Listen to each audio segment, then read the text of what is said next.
চাকরিহারা group C এবং group D কর্মীদের ভাতা দেওয়ার সিদ্ধান্তে অন্তর্বর্তী স্থগিতাদেশ দিল কলকাতা হাইকোর্ট। বিচারপতি অমৃতা সিং জানিয়েছেন, 26শে সেপ্টেম্বর পর্যন্ত বা আদালত যতদিন না পর্যন্ত নির্দেশ দিচ্ছেন ততদিন ভাতা দিতে পারবেন না রাজ্য।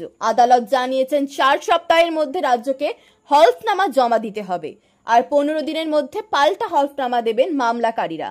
হাইকোর্টের এই রায়ে রাজ্য সরকার ধাক্কা খেল বলেই মনে করছে অনেকে।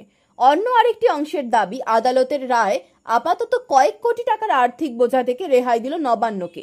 ওই অংশের বক্তব্য, কেবল ভাতা নয়, এর ফলে চাকরিহারাদের যাবতীয় বিষয়ই কার্যত চলে গেল আদালতের এখতিয়ারে।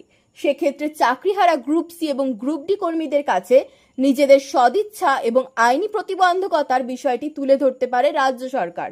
বিধানসভা নির্বাচনের আগে এই রাজনৈতিক ভাষ্য রাজ্যের শাসক দলের সামনে রাখতে পারেন বলে মনে করছেন এই অংশটি।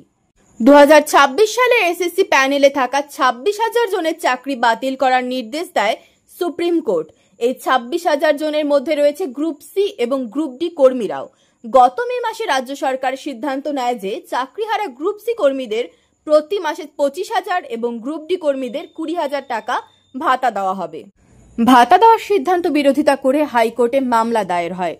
গত শুনানিতে মামলাকারীদের আইনজীবী আদালতে জানান, চাকরিহারা গ্রুপ সি এবং গ্রুপ ডি কর্মীদের ভাতা দেওয়ার সিদ্ধান্ত সুপ্রিম কোর্টের রায়ের পরিপন্থী। সেই শুনানিতে ভাতার অঙ্ক নিয়ে প্রশ্ন তুললেন বিচারপতি অমৃতা সিং। তিনি বললেন, টাকার পরিমাণ 20,000 এবং 25,000 কেন হলো, কিসের ভিত্তিতে এই অঙ্ক নির্ধারণ করলেন? বিচারপতি সিং রাজ্যের উদ্দেশ্যে প্রশ্ন তুললেন যে সুপ্রিম কোর্টের রায়ের পরও কেন কোনো রকম আলোচনা বা স্ক্রুটনি ছাড়াই কেন তড়িঘড়ি করে এই ভাতা দেওয়ার সিদ্ধান্ত নেওয়া হলো। মামলার গ্রহণযোগ্যতা নিয়ে পাল্টা প্রশ্ন তোলেন রাজ্যের অ্যাডভোকেট জেনারেল কিশোর দত্ত। মামলাকারীদের আইনজীবী সওয়াল করে বললেন যে কে মামলা করবে তা রাজ্য স্থির করে দিতে পারে না।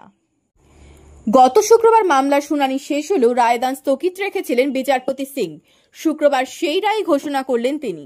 চাকরিহারা গ্রুপ সি এবং গ্রুপ ডি কর্মীদের ভাতা দেওয়ার ক্ষেত্রে অন্তর্বর্তী স্থগিতাদেশ দিলেন তিনি। বৃহস্পতিবার হাইকোর্টের তরফে জানানো হয়েছিল শুক্রবার সকাল 10:30টায় রায় ঘোষণা করবেন বিচারপতি।